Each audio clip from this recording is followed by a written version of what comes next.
سلام كما يتصنحوتا فتواتن كبراتن تخطاتل تدبي تي في نساعد زدالنا لكم حصرتن اواناون زيناتات حزنا لكم قريبنا لنا كتكتاتلنا عدمنايو بكندي ارستنت بتاتهم كنفلم كغاطم نزفل حدغا درقي صعبينون منكاي توادد سراح كم سراح حلاف بيرو حرشان اف تفطرون تግራይ አይተ ዓለም ብርሃን ሐሪፈዮ ገሊጾም ربحا حزبن مرغاطن حزبي ካብ ሓደጋን ሙጻን ኣብ ዲፕሎማሲ ብዘዕረፍቲ ንጎን ምሸትን ይስራሕ ከም ዘሎ አምባሳደር ዶክተር አዲስ ዓለም ባሌማ ተዛሪቦም ኣብ ትግራይ ኣብ ምሕደራ መሬት ዘጋጥም ዘሎ ገዚናን ዘይፍትሓዊ ሰራርሓን ሓደጋ ህልውና ይኸውን በምህላው ነዚ ስርዓት ንምትሓዝ ዋኒን ኩሉ ኣብያት ዕዮ ክኸውን ከም ዝግባእ ቢሮ መሬት ትግራይ ጻውዒ ተቕሪቦም ትራምፕ ሕጂ ቀዳምነት ዝህቦ ጉዳይ ዓብይ ግድብ ህዳሴ ኢትዮጵያ ምዃኑ ተዛሪቦም ፕሬዝዳንታት አሜሪካን ኢራንን ኩናት ንምቁራጽ ዝዓለመ ስምምዕ ፈሪሞም ናብ ዝርዝሩ ሰይርና ለና ምስዕለታዊ ዜናታት ቢንያም ሓድሽ ሰናይ ምክትታል ከጋጥም ዝኽእል ሓደጋ ድርቂ ሰዓቤኑን ምንካይ ዝተዋደደ ስራሕ ከም ስራሕ ሓላፊ ቢሮ ሕርሻን ኣብ ተፈጥሮን ትግራይ አይተ ዓለም ብርሃን ሐሪፈዮ ገሊጾም ንምርጋጽ ህልውናን ድሕንነትን ብዝብል መትከል ኣብ ዝኽረምቲ ምድንፋዕ ኩለ መዳያዊ ማእቶት ክጠናኸር ምዃኑውን ገሊጾም እዚ ንምግሃድን ምፍጻምን ድማ ኩሉ ካብ ላዕሊ ክሳብ ታሕቲ ዘሎ ኣመራርሓን በዓል ሞያን ክሳተፍ ከም ዝግበር ኣገንዚቦም ሙዳብ ምውፋር ምዕቃብን መስራሕቲ ትግበራ ከም ዝኾነ ዝገለጹ ሓላፊ ቢሮ ሕርሻን ኣብ ተፈጥሮን ትግራይ አይተ ዓለም ብርሃን ሐሪፈዮም ንሰብ ሞያ ናብ ሕርሻ ዝዋፈሩ ኣካላትን ሞያዊ ስልጠና ከም ዝተዋሃበ ሓቢሮም ሎማ ዓመት እታወታት ኣብ ምቕራብ ዓበይቲ ስራሕቲ ከም ዝተሰርሑ ዝገለጹ ቶም ሓላፊ ዝገጥሙና ዘለዉ ሰብ ስራሕን ተፈጥሮአዊ ፈተናታት ግን ከቢድ ጽልዋ ከም ዝፈጠሩ ተዛሪቦም ፖለቲካዊ ፈተናታትን ዕጽዋታትን ከም ዘሎ ኮይኑ ዝገጥመና ዘሎ ተፈጥሮአዊ ድርቂ ድማ ስግኣት ዝፈጥር እዩ ክብሉ ገሊጾም ኣብ ዘመነ ምርት 2018-2019 ሕጽረት ዝናብ ወይ ከዓ ድርቂ ከም ዘጋጥም ትንበያ ሚቴዎሮሎጂ ምሕባሩ ዝፍለጥ እዩ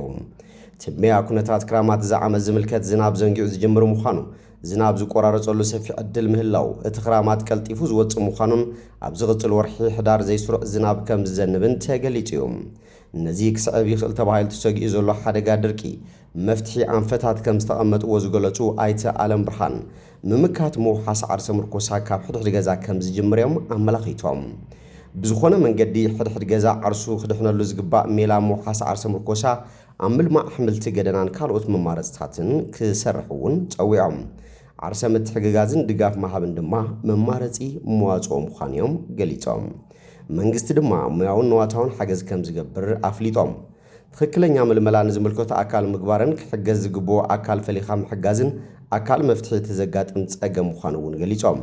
ማሕበረሰብ ዓለም ነዚ ከጋጥም ዝኽእል ሓደጋ ተረዲኡ ድማ ዝግባእ ሓገዝ ክገብር ስራሕቲ ምምኻርን ዲፕሎማስን ከም ዘድሊ ገሊጾም ሓበሬታ ካብ እንዳብን ዝምልከቱ ኣካል ክበጽሕን ህጹጽ መፍትሒ ክርከብን ምግባር እውን ኣካል መፍትሒ ምዃኑ ዝገለጹ እቶም ሓላፊ ጥሜት ኮነ ዝኾነ ክስተት ኣብ ዝረኣየሉ ከባቢ ቶሎ ኢሉ ሓበሬታ ናብ ዝምልከቱ ኣካል ክበጽሕ ምግባር ወሳኒ ምዃኑ መላኺቶም ነቲ ሕጂ ተሰጊኡ ዘሎ ሓደጋ ድርቂ ካብቶም ዝተለመዱ መንገድታት ሕርሻዊ ምንቅስቓስ ተወሳኺ መማረፅታት ምንዳይ ኣገዳሲ ምዃኑ እውን ኣፍሊጦም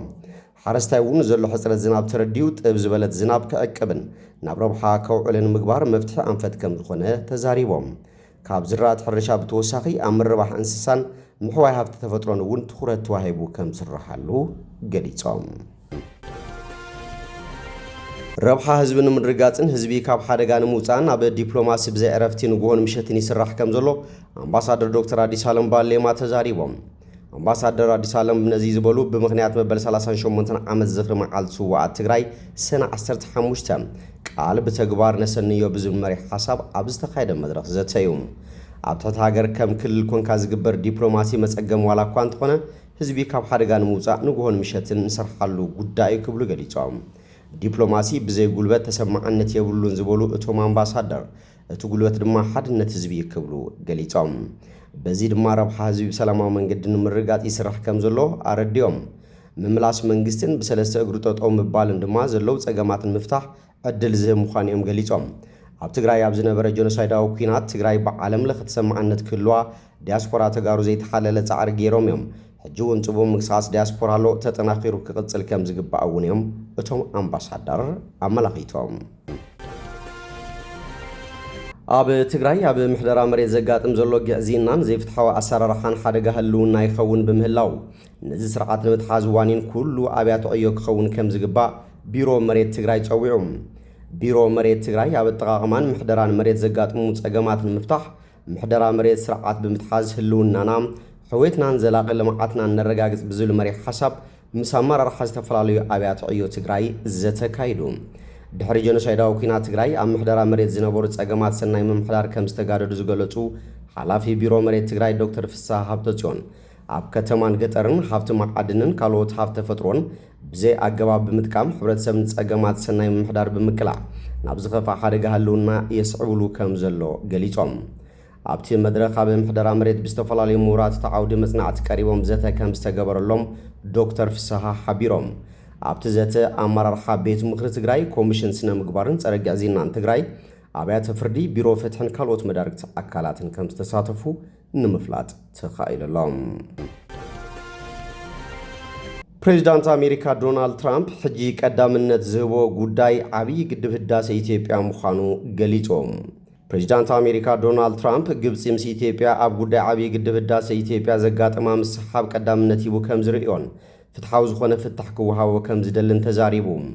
እቲ ፕሬዚዳንት ብሮብዕ ኣብ ፈረንሳይ ኣብ ዝተኻየደ ዋዕላ ጉጅለ ሸውዓተ ምስ ፕሬዚዳንት ግብፂ ዓብድልፈታሕ አልሲሲ ድሕሪ ምርኻቢኡ ነዚ ርእይቶ ሂቡ። መራሕቲ ግብፅን ኬንያን ኣብቲ ንኣሜሪካ፣ ፈረንሳይ፣ ዓባይ ብሪጣንያ፣ ጀርመን፣ ጃፓን፣ ጣልያን፣ ካናዳን ከምኡውን ሕብረት ኣውሮፓን ዝሓቐፈ ጉጅለ ምዕቡላት ሃገራት ጉጅለ ሸውዓተ ተሳቲፈን። ትራምፕ ንጋዜጠኛታት ኣብ ዝሃቦ መግለጺ ኣብ ኢትዮጵያ ዝህነት ዘሎ ዓብዪ ግድብ ህዳሴ ኢትዮጵያ ንግብፂ ጸገም የስዕብ ኣሎ ክብል ተዛሪቡ። ኢትዮጵያ ኣብ ሩባ ኣባይ ህንጸት ካብ ትጅምራት ሒዛ ምስ ሱዳንን ግብፅን ኣብ ዘይምርዳእ ተሸሚማ እያ።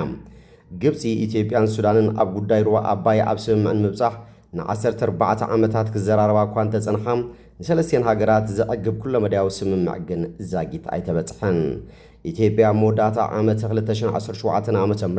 ህንጸት እቲ ግድብ ብምዝዛም ዘመረቐቶ ኮይና ልዕሊ 5000 ሜጋዋት ሰዓት ከም ዘመንጭዩ ተገሊጾም። ትራምፕ ኣብ ዝተፈላለየ ኣጋጣሚታት ምስ ኢትዮጵያ ኣብ ግድብ ህዳሴ ዘለዋ መርገፂ ዝጻረር መርገፂ ክገልጽን ንግብፂ ዝድግፍ ርእቶታት ክህብን እዩ ዝስማዕ። ኣብ ጥሪ እቲ ፕሬዚዳንት ናብ ግብፃዊ መዘኑ ዓብድልፈታሕ አልሲሲ ኣብ ጸሓፎ ደብዳበ ብዛዕባ ዓብዪ ግድብ ህዳሴ ዝርርብ ክጅመር ድሌት ከም ዘለዎ ገሊጹ ነይሩ። ፕሬዚዳንት ትራምፕ ኣብ ደብዳቤኡ ኣብ መንጎ ግብፅን ኢትዮጵያን ዘሎ ጉዳይ ምክፍፋል ማያት ኣባይ ንሓንሳብን ንሓዋሩን ብሓላፍነታዊ ኣገባብ ክፈትሖ ድልዌ ክብል ገሊጹ ነይሩ። ኢትዮጵያ ኣብቲ ብቐጥታ ናብ ግብፂ ዝተጻሕፈ ደብዳቤ ቅዳሕ ንምቕባል ጥራዩ ሽማ ተጠቒሱ። ሕጂ ፕሬዚዳንት አልሲስን ዶናልድ ትራምፕን ኣብ ፈረንሳይ ኣብ ዝገበርዎ ርክብ ካብ ዝተዘራረብሎም ጉዳያት ሓደ ዓብዪ ግድብ ህዳሴ እዩ። ፕሬዚዳንት ግብፂ ኣገዳስነት ሩባ ኣባይ ንሃገሩ ኣስሚሩሉ።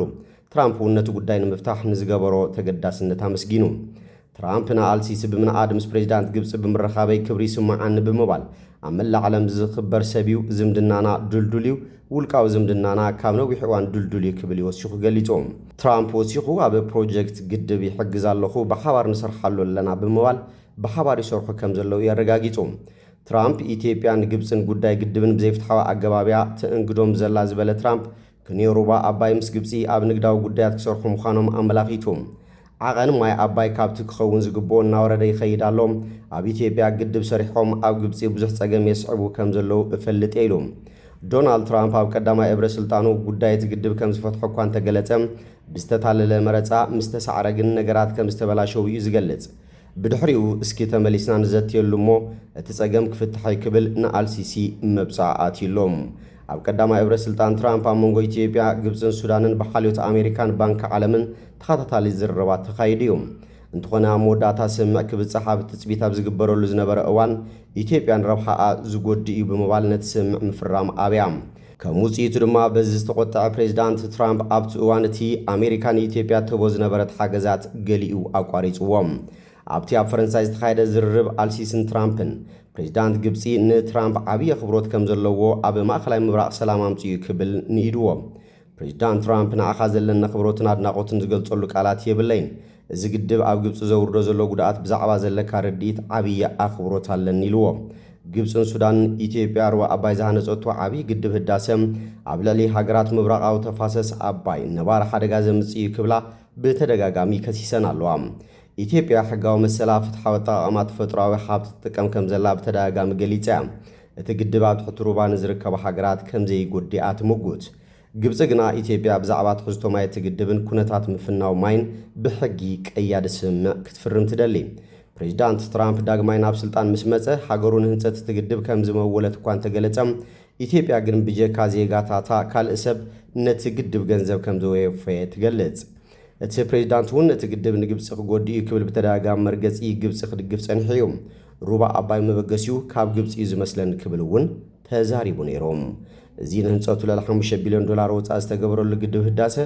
1.78 ኪሎ ሜትሮ ንውሓት ዘለዎን 145 ሜትሮ ቁመት ዘለዎን እዩ። ኣብ ዓለም ዝነውሐ ሩባ አባይ ተባሂሉ ዝፍለጥ ፈለግ አባይ ልዕሊ 85 ሚእታዊት ማይ ካብ ኢትዮጵያ እዩ ዝቕበል። ፕሬዚዳንታት ኣሜሪካን ኢራንን ኩናት ንምቁራጽ ዝዓለመ ስምምዕ ፈሪሞም። ኣብ መንጎ ኣሜሪካን ኢራንን ዝተበጽሐ ስምምዕ ምቁራጽ ተኹስ ተፈሪሙ ኣብ ግብሪ ከም ዝወዓለ ተገሊጹሎም። ፕሬዚዳንት ዶናልድ ትራምፕ ነቲ መጻብ ሆርሙዝ ዳግማይ ንምኽፋት ዝዓለመ ስምምዕ ኣብ ፈረንሳይ ኣብ ኤቪያን ለበን ኣብ ዝተኻየደ ዋዕላ ጉጅለ 7 እናተሳተፈ ከሎ እዩ ብወግዕ ፈሪምዎም። እቲ ከም መዘክር ምርድዳእ ዝፍለጥን 14 ነጥብታት ዝሓዘን ስምምዕ ኢራን ፈጺማ ኒውክለሳዊ ኣጽዋር ከም ዘይትውንን እዩ ዝገልጽ። ብተወሳኺ እቲ ስምምዕ ንዳግመ ህንፀትን ቁጠባዊ ምዕባለት ሃገርን ዝውዕል $300 ቢልዮን ንምምዳብ ዝጽውዕ ኮይኑ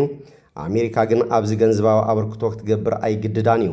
እዚ ስምምዕ ዝተበጽሐ ኣብ መንጎ ክልቲአን ሃገራትን እስራኤልን ግጭት ካብ ዝውላዕ ድሕሪ 4 ኣዋርሕ እዮም።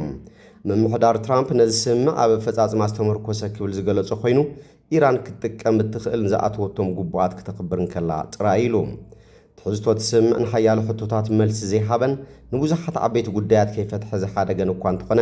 ካብቶም ቀንዲ ነጥብታት ቀዳማይ ሓረግ እቲ ስምምዕ ከም ዝሕብሮ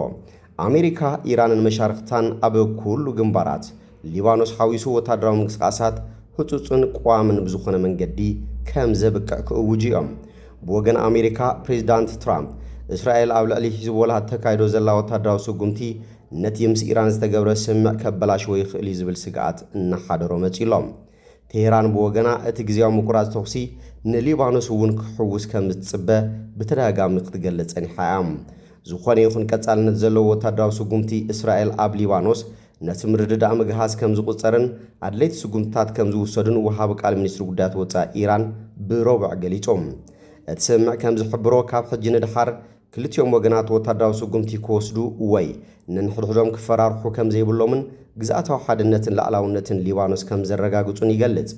እቲ ናይ መወዳእታ ስምምዕ ናብ ቋሚ ምብቃዕ ግጭት ከም ዘመርሕ እቲ ሰነድ ይሕብር። እስራኤል ነዚ ነጥቢ እዚ ብኸመይ ክትቅበሎ ከም እትኽእል ግን ዛጊት ንጹር ኣይኮነን። ትሕዝቶ እቲ ሰነድ ብወግዒ ንጋዜጠኛታት ብቴሌፎን ምስ በዓል ስልጣን ኣሜሪካ ኣብ ዝተገበረ ዘተ ቃል ብቓል ከም ዝተነበበሎም ኣሜሪካን ኢራንን ሕድሕደን ላዕላውነትን ግዝኣታዊ ሓድነተን ከም ዝሕልዋ ከምኡውን ኣብ ውሽጣዊ ጉዳያት ሕድሕደን ካብ ምትእትታው ከም ዝግታኣ ይገልጽ። እዚ ነጥቢ እዚ ብተቃወምቲ ሓይልታት ኢራን ኣሉታዊ ግብረ መልሲ ክህልዎ ከም ዝኽእል ይግመት። ቅድሚ ሕጂ ኣብዛ ዓመት እዚ ኣብ ከተማታት ኢራን ጸረ መንግስቲ ተቃውሞታት ኣብ ዝተጓሃረሉ እዋን ትራምፕ ንሰላማውያን ሰልፈኛታት ሓገዝ ኣብ መንገዲ እዩ ዘሎ ክብል ቃል ኣትዩሎም ነይሩ። ብመሰረት እቲ ኣብ ሰነድ ዝሰፈረ ሳልሳይ ነጥቢ ኣሜሪካን ኢራንን ኣብ ውሽጢ ዝለዓለ 60 መዓልታት ዘተ ብምክያድ ናብ ናይ መወዳእታ ስምምዕ ንምብጻሕ ክሰርሓ እየን። እንተኾነ እዚ ገደብ ግዜ ብስምምዕ ክልቲኦም ወገናት ክናዋሕ ይኽእል እዮም። መራሕቲ ክልቲአን ሃገራት ነቲ መዘክር ምርድዳእ ብወግዕ ድሕሪ ምፍራሞም እቲ ናይ 60 መዓልታት ቆፀራ ሕጂ ጀሚሩሎም። ዋይት ሃውስ ንቢቢሲ ከም ዝሓበሮ ትራምፕ ነቲ ናይ ኢራን ሰነድ ብረቡዕ ምሸት ኣብ ፈረንሳይ ኣብ ዝርከብ ቤተ መንግስቲ ቨርሳይ ድሕሪ ዋዕላ ጉጅለ 7 ኣብ ዝተዳለወ ድራርዩ ፈሪምዎም። ብመሰረት ሓበሬታ ዋይት ሃውስ እቲ ስምምዕ ብፕሬዚዳንት ኢራን መስዑድ ፐዘሽኪያን እውን ተፈሪሙሎም። ቅድሚ ሕጂ ክልቲኦም ትራምፕን ሰበስልጣን ኢራንን ኣብ መወዳእታ ዝሰሙን እዚ ኣብ ጀኔቫ ወግዓዊ ናይ ፊርማ ስነ ስርዓት ከም ዝካየድ ኣመልኪቶም ነይሮም። እዚ ስነ ስርዓት ክቕጽል ድዩ ግን ዛጊት ንጹር የለን። እቲ መዘክር ምርዳእ ምስ ተፈረመ ኣሜሪካ ሓይሊ ባሕሪ ዝገበሮ ክባን ኣብ ወደባት ኢራን ተነቢሮም ዝነበሩ ዝኾነ ይኹኑ ዕንቅፋታትን ተጻብኦታትን ክተልዕል ከም እትጅምር ራብዓይ ነጥቢ ይሕብር። ብመሰረት እቲ ስምምዕ ንመግለፂ ሚኒስትሪ ጉዳያት ወጻኢ ኢራንን እትኽባ ኣብ ውሽጢ 30 መዓልታት ሙሉእ ብሙሉእ ከበቅዕ ኣብዚ እዋን ኣሜሪካ ብወደባት ኢራን ክሓልፉ እትፈቕደሎም በዝሒ መራኽብ ምስቲ ኢራን ኣብ መጻዊ ሕርሙዝ ተካይዶ ናይ መራኽብ ምንቅስቓስ ተመጣጣኒ ክኸውን እዩ ናይ መወዳእታ ስምምዕ ካብ ዝፍረም ኣብ ውሽጢ 30 መዓልታት ኣሜሪካ ንሓይልታታ ካብትን ኢራን ዘዳው ከባብታት ክተውፅእ ቃል ኣትያላ እዚ ማለት ግን ወታደራዊ ሓይሊ ኣሜሪካ ናብቲ ቅድሚ መጥቃዕቲ 28 ለካቲት ዝነበሮ ናይ ምስፋርን ወታደራዊ ንብረትን ውደባ ክምለስ እዩ ክፋል እቲ ስምምዕ ከም ዝሕብሮ እቲ ናይ ምርድዳእ ሰነድ ምስ ተፈረመ ኢራን ንግዳዊ መራኽብ ብመጻዊ ሕርሙዝ ብሰላም ንክሓልፋ ብዘይ ክፍሊት ዝከኣላ ኩሉ ክትገብር እያ እዚ ጉዳይ እዚ ኩናት ካብ ዝጅምር ንመጻዊ ሕርሙዝ ካብ ዝዕጾን ጀሚሩ ዋጋ ነዳዲ ኣብ ዓለም ክውስኽ ብምግባሩ ሓደ ክፋል ካብቶም ቀንዲ ዕላማታት ኣሜሪካ እዩ ነይሮም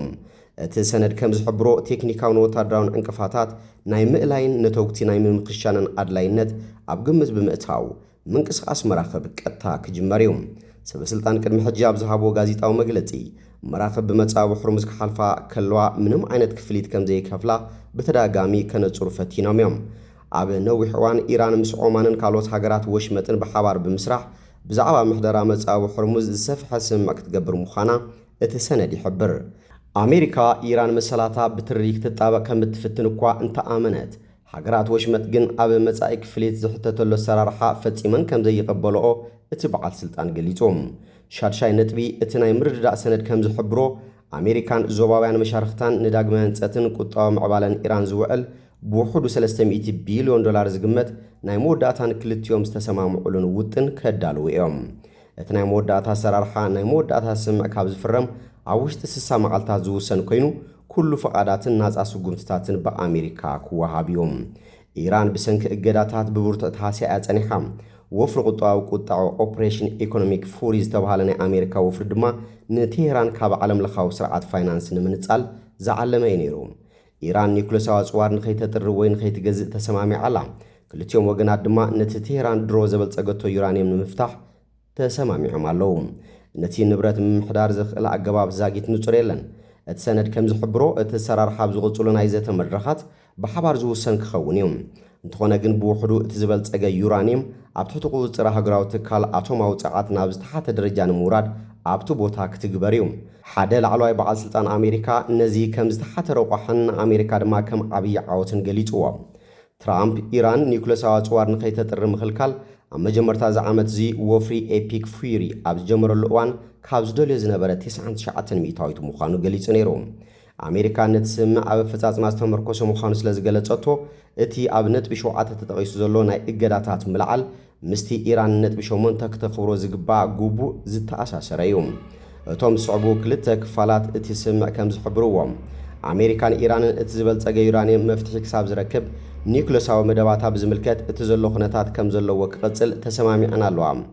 ኣብ ግብሪ ክትርጎም ከሎ እዚ ማለት ኣሜሪካ ሓደስቲ እገዳታት ኣይክትጥቀምን እያ ኣብዚ እዋን እዚ ግን ንሰደድ ነዳዲ ፍርያት ነዳድን ካልኦት ተዛመድቲ ኣገልግሎታትን ከም ባንካዊ ርክባትን መጓዓዝያን ፍቓድ ክትህብ እያ እቲ ኣብ ነጥቢ 11 ዝተጠቐሰ እገዳ ገንዘብ እዩ ነጥቢ 11 እዚ ኣብቲ ዝካየድ ዝነበረ ዘተ ሓደ ዓብዪ ዕንቅፋት ኮይኑ ይጸኒሑ ኢራን ነቲ ዝተዓገተ ሃብታ ንኽልቀቐላ ንነዊሕ እዋን ክትጽውዕ ጸኒሓ እያ እዚ ድማ ንሃገራ ሓድሽ ቁጠባዊ ህይወት ክህብ ዝኽእል እዩ መበል 11 ነጥቢ እቲ ሰነድ ከም ዝሕብሮም እቲ መዘክር ምርድዳእ ምስ ተፈረመ ኣሜሪካ ነቲ ዝተዓገተ ወይ ዝተገደበ ገንዘብ ሙሉእ ብሙሉእ ክትሰዶ ቃል ተኣቱ እቲ ኣሰራርሓ ድማ ኣብ እዋን ዘተ ክሰማምዑሉ እዮም ሓደ በዓል ስልጣን ኣሜሪካ ብሮብዕ ንጋዜጠኛታት ከም ዝገለጾም እቲ መዘክር ምርድዳእ ድሕሪ ምፍራሙ ዝካየድ ዘተ ኣብ ዝቕጽለሉ እዋን ኢራን ንገለ ዓንቀጻት እትስምምዕ ንምኽባር እትወስዶም ስጉምትታት ንኣብነት ነቲ ዝበልጸገ ዩራኒየም ንምፍታሕ እተካይዶም ምንቅስቓስ ንምትባዕ ገለ ሃብትታታ ክልቀቐላ እዩ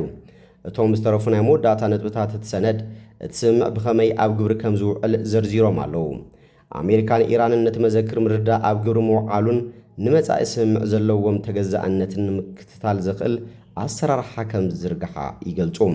እንተኾነ ግን እዚ ኣብ ግብሪ ብኸመይ ከም ዝትርጎም ዛጊት ንጹር የለን ቀጺሉ እቲ መዘክር ምርድዳእ ምስ ተፈረመን ኣብ ግብሪ ምውዓል ምስ ጀመረን ኣሜሪካን ኢራንን ናይ መወዳእታ ስምምዕ ንምብጻሕ ዘተ ክጅምራ እየን ኣብ መወዳእታ ድማ እቲ ሰነድ ምርድዳእ ከም ዝሕብሮ እቲ ናይ መወዳእታ ስምምዕ ብባይቶ ጸጥታ ሕቡራት ሃገራት ከም ቀያዲ ውሳነ ክጸድቕ እዩ ባርከስ ፍትዋትን ክቡራትን ተኸታተልቲ ደደቢት ቲቪ نساع زدالنا لكم زيناتات نزيم يمسلو سلاتم كتالكم أمسكنا خلوت سام نراخب سنين عفو